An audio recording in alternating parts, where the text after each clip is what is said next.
Poner a grabar.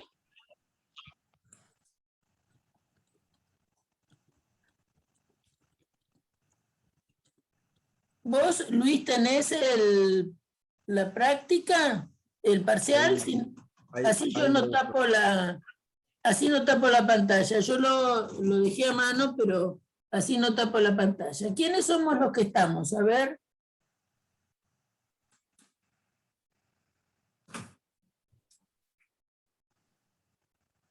Ahí ya lo busco. Bien, Facundo, etcétera, etcétera. Jacobo, Romario, Daniela. Bueno, perfecto.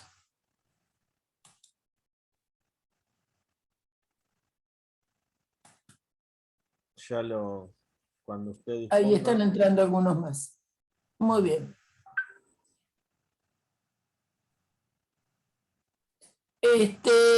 Mi idea es empezar un poco repasando el parcial.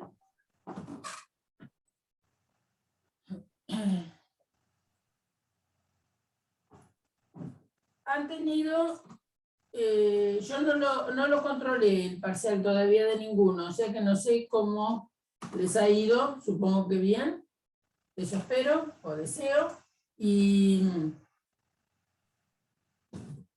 vamos a hacer desde el principio. Hay uno que es analizar si la siguiente relación es de qué propiedades tiene. Bien, de acuerdo a las propiedades que tenga, si es de equivalencia o si es de orden. Y daban un conjunto. Se lo dicto si quiere. Los pares ordenados.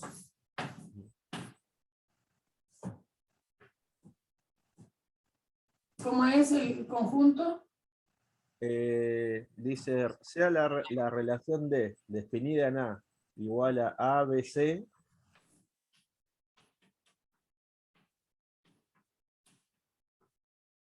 por el siguiente conjunto de pares ordenados. Vale.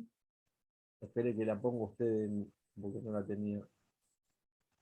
D igual AA, elemento, ¿no?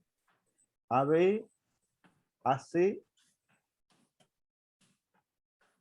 BB, BC y CC. Bebé, después ¿qué más? Después de bebé. Sí. BC y CC. Bien. Bueno, entonces, la primera pregunta que tenemos que hacernos si es reflexiva. Claro, o sea, que sea para cualquier de orden o de equivalencia, yo necesito que sea reflexiva. Que sea reflexiva, ¿qué quiere decir? Que para todo X que pertenezca a un conjunto A, X esté relacionado con X. Eso significa que el par XX pertenezca a la relación. Bueno, acá la relación se llama D. Nuestro conjunto A tiene nada más que 3 elementos, o sea que lo que nosotros tenemos que ver es si AA, BB y además CC están en D. Y efectivamente eso pasa, ¿no es cierto? Tienen AA, tienen BB y tienen CC. O sea que reflexiva es. ¿Está bien? Bueno. ¿Reflexiva? Sí. Segunda pregunta. Si yo pretendo que sea ¿cómo se llama? De equivalencia, debe ser simétrica. Bueno, simétrica claramente que no es. Porque simétrica quiere decir que si un par XY pertenece a la relación, entonces IX también tiene que pertenecer a la relación. Vemos, por cómo está definida, que el par AB pertenece a D, pero BA no pertenece a D. Luego, ya no es simétrica. segunda, o sea que ya de equivalencia no es, porque para ser de equivalencia tiene que ser reflexiva, simétrica y transitiva. O sea que de equivalencia, chao, no es. ¿Será antisimétrica? Acá vamos a tener que trabajar un poco. La idea de antisimétrica es la siguiente, que si el par XY está en la relación y el par IX está en la relación, entonces X se iguala a Y. Esto quiere decir, es más fácil pensarlo en la contrarrecíproca. Quiere decir que si X es distinto de Y, entonces XY no pertenezca a la relación o y X no pertenezca a la relación. Es decir, quiere decir que si dos elementos son distintos, no pueden estar a la vez el XY y el IX. ¿Está bien? Es decir, eso quiere decir esto. Si los elementos, si están a un par y está su dado vuelta, entonces los elementos son iguales. La contrarrecíproca de ello es que si X es distinto de Y, o bien, si hay un par, no puede estar su dado vuelta. Eso quiere decir esta disyunción. Entonces, el par AB está, su dado vuelta, que quiere decir BA no está, el par AC está, su dado vuelta, CA no está, el BC está, estoy hablando cuando los elementos son distintos, ¿no? Porque es ahí donde yo me tengo que preocupar. El BC está y CB no está. Por lo tanto, esta relación es antisimétrica. Si está un par, no está su dado vuelta. En el único caso donde está un par y su dado vuelta es cuando los elementos son iguales, porque el dado vuelta de AA es AA, el dado vuelta de BB es BB y el dado vuelta de CC es CC. O sea que esta relación es antisimétrica. Bueno, veamos si es transitiva. ¿Antisimétrica? Sí. Veamos si es transitiva. Para que sea transitiva, recordemos lo que significa. Que si está XY en la relación y también está YZ en la relación, entonces tiene que estar XZ. Es decir, que tenemos que tener un caminito, ¿está bien? Si hay un par que termina con I y hay otro que empieza con I, tiene que estar el XZ. Bueno, está el AA. Está el AA. ¿Quiénes empiezan con A? Entonces, tengo que mirar quiénes empiezan con A. Bueno, empiezan con A y la B. Entonces me tengo que preguntar si está el A con el B. Obvio, sí. Me tengo que preguntar, cuando uno toma el A o el BB, vamos a tomar luego, estas cosas se trivializan, pero igual hay que analizarlo. Está el AA. ¿Qué otro empieza con A? Y empieza el AC. Entonces la pregunta es, ¿está el A? ¿Está el AC? ¿Está el AC? Claro que sí. ¿Hay algún otro que empiece con A? Y sí, está el AA y el AA, y obviamente que está el A. O sea que pensando como primero el AA y los otros que empiezan con A, esta situación se verifica. Salvo del AA. Ahora voy a tomar el siguiente par, que es el AB. Me tengo que fijar quiénes son los que empiezan con B. Bueno, el BB, que está en la relación, que tienen que estar en la relación, ¿no? Entonces ahora tengo el AB y está el BB, la pregunta es, ¿está el AB? Sí, claro. ¿Sí? Porque si está el AB y el BB, tengo que ver si está el AB. ¿Sí? Bien. ¿Qué otro empieza con B? Ya que tomé la B, ahora tengo que mirar qué otro que empiece con B. ¿Y quién es el otro que empieza con B? El BC. Y la pregunta es si está el A con el C. ¿Está bien? Piensen en la definición, ¿no?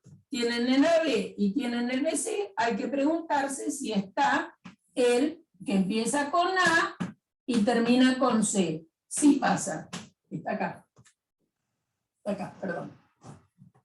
Muy bien. O sea que ya miré el para B, miré todos los que empiezan con B, después de haber fijado el AB, y me fijo si está el A con el último que tienen. Perfecto. Cambio de par.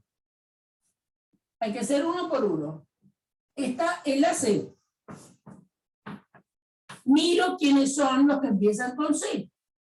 Bien, los que empiezan con C, nada más que el CC. Y entonces me tengo que preguntar si está el que empieza con A y termina con C. ¿Quién es ese? Ese es el AC, que obviamente que está. Sí está el AC. Muy bien, entonces ya tomamos el AC. Ahora tenemos que ir al BB. Tenemos que ir al BB. Tomamos el BB y tenemos que mirar quiénes empiezan con B. ¿Quiénes empiezan con B? Bueno, el BB, que obviamente está el BB, el BC, que es el otro que empieza con B, y entonces la pregunta es, ¿está el BB, está el BC, está el que empieza con B y termina con C? Sí, claramente. Bien. Entonces, ahora vamos, ya jugué con el BB y con los que empiezan con B. Ahora voy al BC, como primer elemento, como este, digamos. Entonces tenemos el BC. Tengo que mirar quiénes empiezan con C, porque esto termina en C. El que empieza con C es el CC. Y entonces la pregunta es si está el que empieza con B y termina con C. Bueno, el que empieza con B y termina con C es BC, que efectivamente está, o sea que sí pasa que esté el BC. Bien. Estábamos acá. Ahora tenemos que tomar el CC.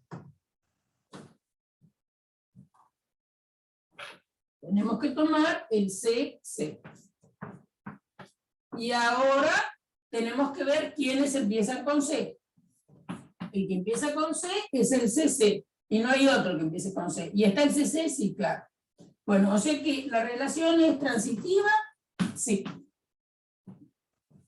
Bueno. Por lo tanto, va a ser un orden. Entonces, podríamos hacer una digráfica, por ejemplo, para ver cómo es. Tenemos el elemento A, tenemos el elemento B y tenemos el elemento C. Ahora, acuérdense, voy a escribirlo un poquito más abajo. Si un elemento, en relaciones de orden, para que visualicen cómo es el orden. En relaciones de orden, si un elemento está abajo que otro, eso significaba que estuviera el par XY, ¿no es cierto? Para dibujar la gráfica, si XRI, o lo que es lo mismo, XY pertenece a la relación, entonces eso se dibujaba X abajo y arriba Y.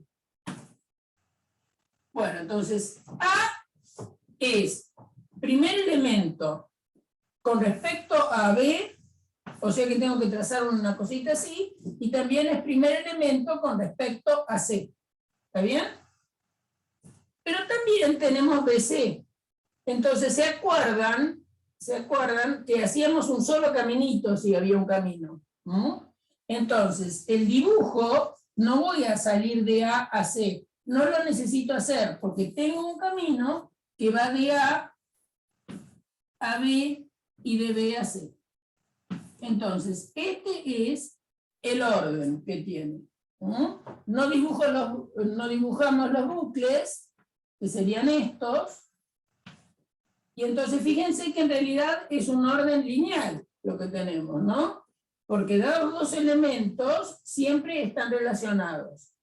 Es decir, lineal o total. Bueno, o sea que la relación que les dieron, efectivamente, es una relación de orden. ¿Alguna consulta?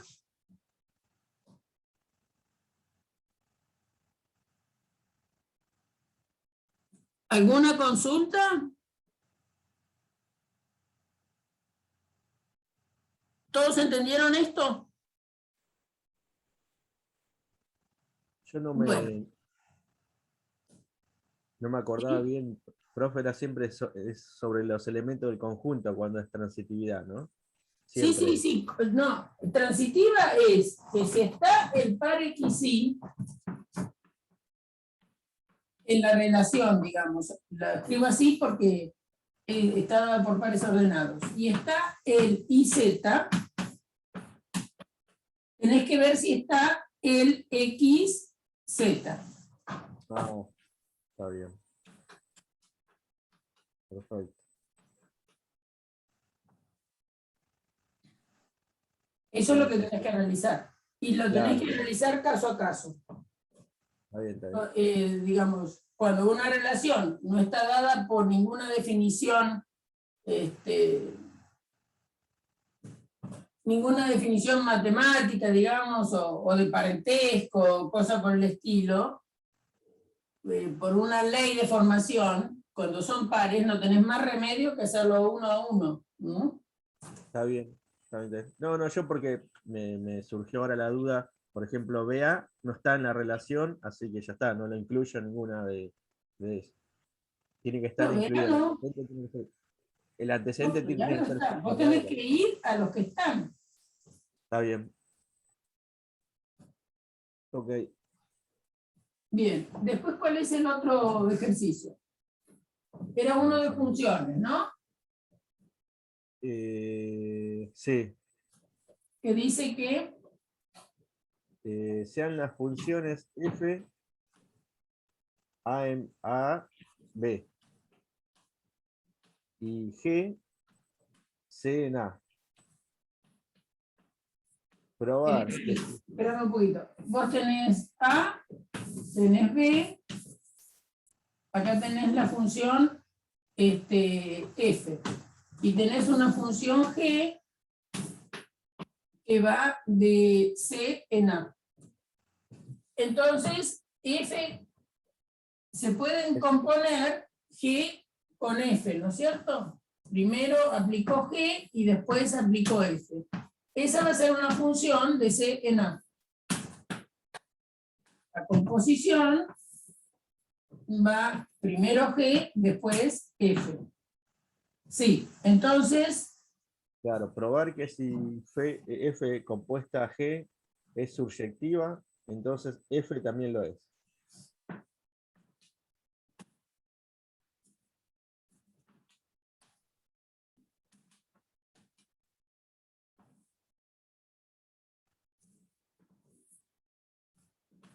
bueno, ¿qué quiere decir que esta función sea surjectiva?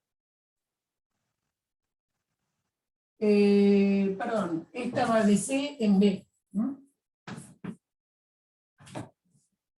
¿Qué quiere decir que esta función sea surjectiva? Que esta función sea surjectiva, ¿cuál es el codominio de esta función? B.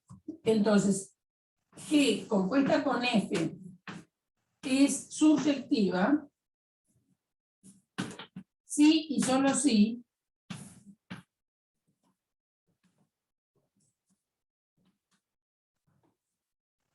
cualquiera sea el elemento que se me ocurra acá, Z, entonces existe un X perteneciente a ¿quién? Al dominio de esta función, supongamos que se llama, bueno, le puse X, tal que la función G compuesta con F de X es igual a Z. Eso es la hipótesis. Esta es la hipótesis. ¿Qué tengo que probar yo? Tengo que probar que este Z proviene de algún elemento de A. Este Z proviene de algún elemento de A. ¿Para qué? Por medio de la función f, porque si proviene por f de algún elemento de A, eso va a querer decir que f es surjectiva. Entonces, ¿qué ocurre? ¿Cuál es la definición de una composición? G compuesta con f de x no es otra cosa que f de g de x, y esto es z. Ahora, dado x, que vive en C, g de x vive en A. Eso es lo que pasa. Entonces, cuando nosotros estamos pensando acá, g de x, obviamente que está definida porque g es una función. Entonces, si este x está en C, g de x está en A. Y está bien definido porque g es una función. Entonces, g de x, ¿dónde vive? En A, bueno, llamalo, no sé, h. H vive en A. Entonces, este elemento, si lo llamo h, estoy viendo que entonces f de h es igual a z, con h perteneciente a A. Por lo tanto, he encontrado, esto lo escribimos, he encontrado un h en A tal que por la función f va a parar a z. Y eso quiere decir que f sea surjectiva. Entonces, repito, ustedes saben que la composición es surjectiva. La composición es surjectiva. Eso quiere decir que entonces, dado cualquier z que viva en B, hay un elemento en el dominio de la composición que es C, tal que por la función, ¿sí? Por la función va a parar a ese elemento. Muy bien. Ahora, ¿cómo está definida la composición? G compuesta con f de x es f de g de x. Ahora, ¿dónde vive g de x? Bueno, g va de C a A. Por lo tanto, si x está en C, g de x está en A. Llámalo h. Entonces, ese elemento h, por estar en A, claramente que está definida f de h. ¿Por qué? Y bueno, porque acuérdense lo que es una función. De todos los elementos de A, hay un correspondiente en B en este caso. Ahora, además, ¿qué propiedad tenemos en esta situación? Como g de x es ese h tal que por f va a parar a z, porque así está definida la composición, hemos encontrado un h en A. ¿Quién es el h? G de x. Ese es el h, g de x, y tal que hace lo que yo quiero. ¿Qué es lo que quiero? Que f de h vaya a parar a z. ¿Por qué? Por definición de composición. Entonces, primero, por definición de surjectiva, encuentro, para cualquier z que se me ocurra en B, encuentro un x en C que por la función va a parar a z. Pienso cómo se define la composición, se define de esta manera. Este g de x es un elemento de A, y porque la función g es justamente una función, y además este elemento está acá, está en A. Este es el h que por la función f va a parar a z. Luego f es surjectiva. ¿Entendido? Ah, no soy un cacho de pizarrón. Bien. ¿Entendido eso?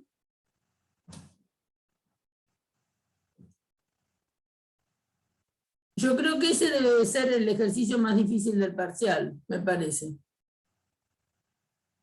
Pero bueno, espero que lo hayan hecho bien. ¿Qué otro? ¿Cuál es el siguiente ejercicio? Hallar todos los n pertenecientes a los naturales, tales que 22 congruente base n con 8.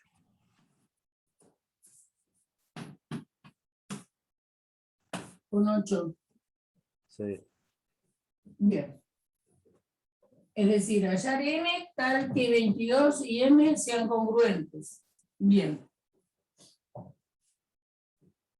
Entonces, 22 será congruente módulo m con 8. Vamos a poner la definición. 22 es congruente módulo m con 8 si y solo si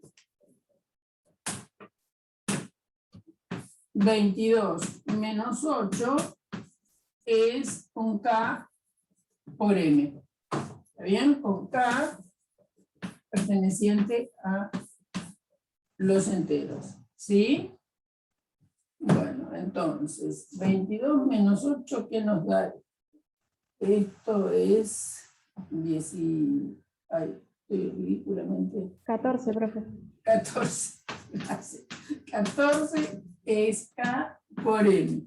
Muy amable. Entonces, el número 14. 14 lo vamos a descomponer en primos. 7 por 2. ¿Está bien? 7 por 2, 14. O sea que 7 por 2 tiene que ser K por M. Estos dos números son primos entre sí. Entonces, ¿qué puede ser? Acuérdense que teorema fundamental de la aritmética, ¿no? Si acá están estos primos, acá tienen que estar los mismos primos, ¿sí? Entonces, ¿qué puede pasar? Que M sea 7 por 2 y K valga 1. ¿Qué puede pasar? Que M sea 7 y K, en su caso, valga 2. Que M sea 2 y K valga 7, ¿no? Porque ¿de cuántas maneras pueden dividir al número 7 por 2? Bueno, una posibilidad es que K valga 1 y todo el 7 por 2 se lo tome M, que M valga 7, en cuyo caso K va a valer 2, o que M valga 2 y K vale 7. Entonces las posibilidades de M son estas. M igual 1 no. Ah, bueno, M podría ser 1. M podría ser 1, sí, tenés razón. Sí, porque M igual a 1, todos los números son congruentes con todos, es cierto.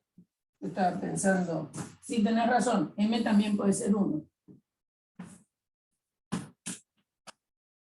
No, En M más por igual el a lado de 1 la son congruentes posibilidad. con todos. Bien, o sea que esas son las posibles situaciones que tenemos. ¿Está bien? Lo podemos probar si tenemos dudas, ¿no? Es decir, 22 menos 8 puede ser K por 1. Se jugaría de M, ¿no? Empezamos de abajo para arriba. Sí, porque 22 menos 8 da 14 y 14 por supuesto es K por 1, donde K entonces vale 14. ¿Qué pasa si M vale 2? Si M vale 2, entonces ¿qué pasa? 22 menos 8, que me da 14, va a ser igual a K por 2. ¿Y qué K tengo que encontrar? Bueno, que voy a poner 7. O sea que andamos bien. Si M ahora vale 7, si M vale 7, como acá les da 14, les queda K por 7. ¿Y quién es el K? 2. Bien. Yo estoy para que nos convenzamos todos, digamos. Si hacemos 22 menos 8, igual a K por 7 por 2, pero esto es 14. Entonces existe el K, que es el 1, multiplicado por 7 por 2. Por lo tanto, los posibles M son 7 por 2, 7, 2 y 1. Bien. Esos son todos los m's, tal que eso pasa.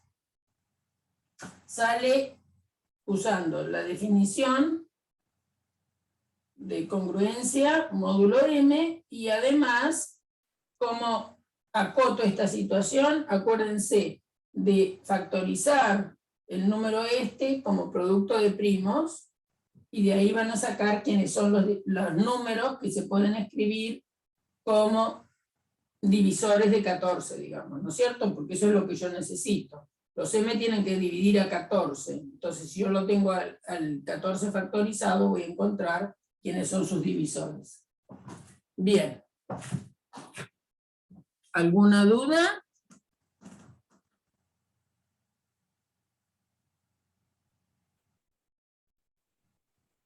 Bien. ¿Cuál es el otro ejercicio, por favor? Matrices y, bueno, ya la segunda. No, perdón, complejos. Complejos falta, ¿no? Complejos y polinomios. Sí, sí. Sí, porque corrí el archivo. Complejos. Dice, dar la expresión de P de X que pertenece a al cuerpo complejo, mónico y de grado mínimo, con coeficientes reales y verifica. Mónico. ¿Qué quiere decir? Coeficiente principal 1. Grado mínimo. Con coeficientes reales. Coeficientes de P de X, números reales. Esto va a ser muy importante. Que verifica que 1 más i es raíz doble, 5 es raíz triple, y P de 1 es igual a 0. 5 triple. Sí. P en 1. ¿Qué más 0. dice? 0. Sí, sí. Bueno, entonces, acuérdense que si el polinomio tiene coeficientes reales, si admite una raíz, admite el conjugado. Entonces, si esta, supongamos que lo llamo alfa, alfa conjugado también es raíz.